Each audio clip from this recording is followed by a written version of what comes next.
welcome back. Today it is a freezing cold day out.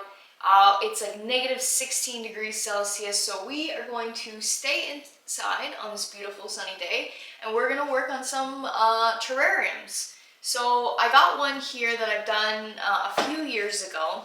I'm still really happy with how it looks, but I think I kind of want to try some different ones today. I think I want to try to do a crystal terrarium, which I've seen online before, so I want to give it a shot. I've ordered a bunch of stuff off of Amazon. I also went through kind of my craft bin to see what I already have on hand, and so let's get started.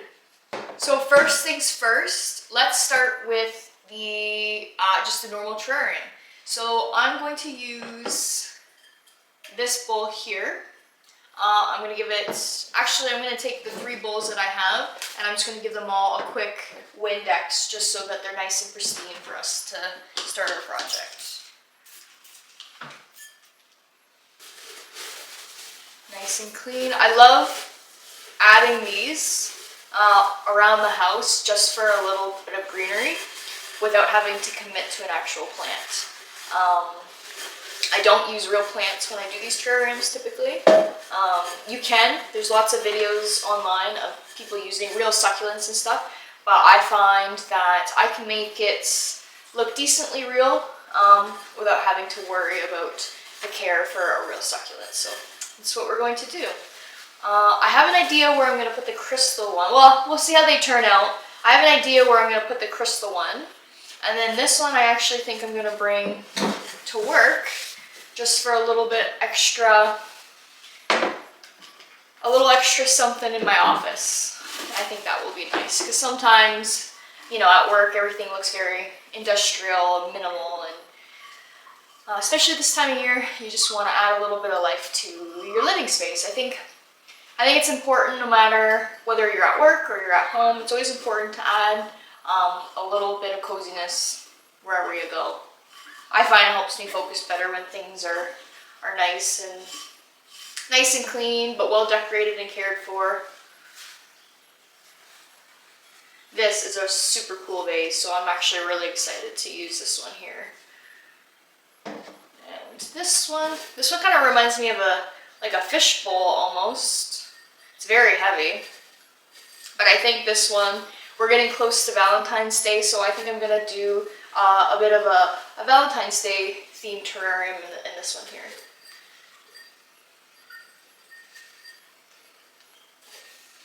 Okay, so we will start with this one. Hey guys, so unfortunately after I filmed that last clip, my audio stopped working on my camera, so you'll see me talking here in the video, but unfortunately none of the audio saved, so I'm just going to do a voiceover for the rest of it. So you can see that I'm potting soil in there.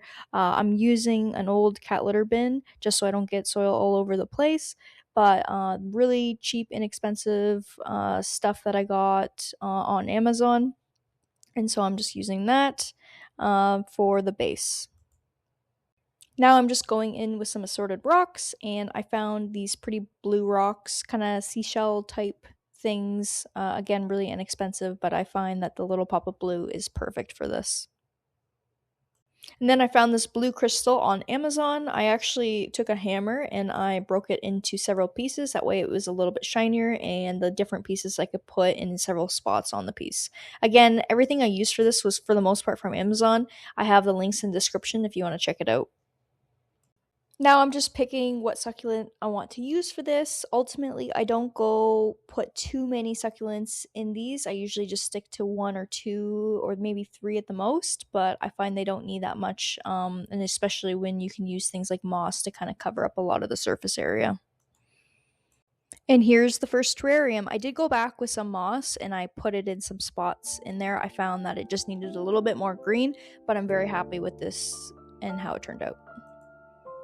And this is my simple go-to terrarium. I did add a little extra crystals in it, but this one is definitely one of my favorites, and it's very, very easy to do, and it's great for all seasons.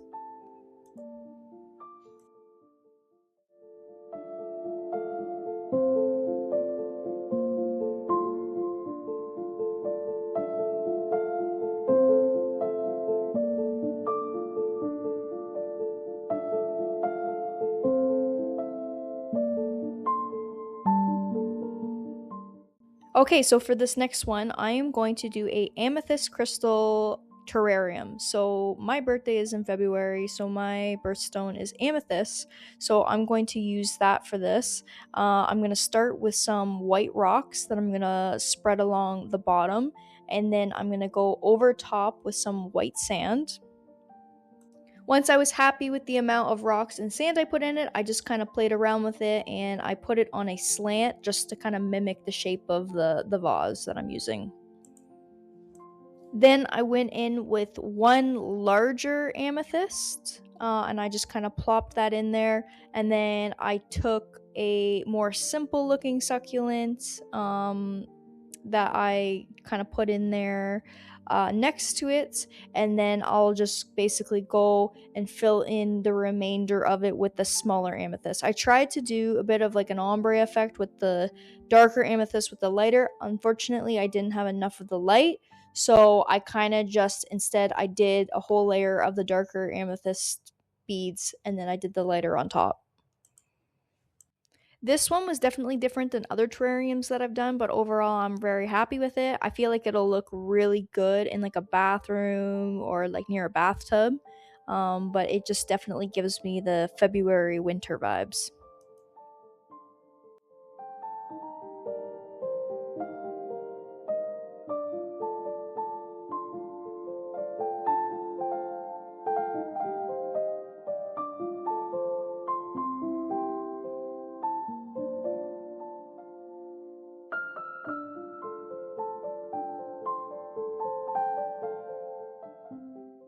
All right, so for this last one, I decided to have a little bit of fun. It's again, it's still February. It's close to Valentine's Day. I decided to do a Valentine's Day themed terrarium. So I'm just going in with the white rocks, the white sand. I didn't love the rocks at the bottom initially, so I just kind of used my hand to bring them up to the top. So then I just went in with some rose quartz, like larger rocks, and I kind of spread that throughout. And then I went in with my smaller pebble size rose quartz just to kind of fill in the gaps. And then I had some heart shaped gems that I've been holding on to for a while now. I just kind of sprinkled those in there to give the Valentine's Day theme.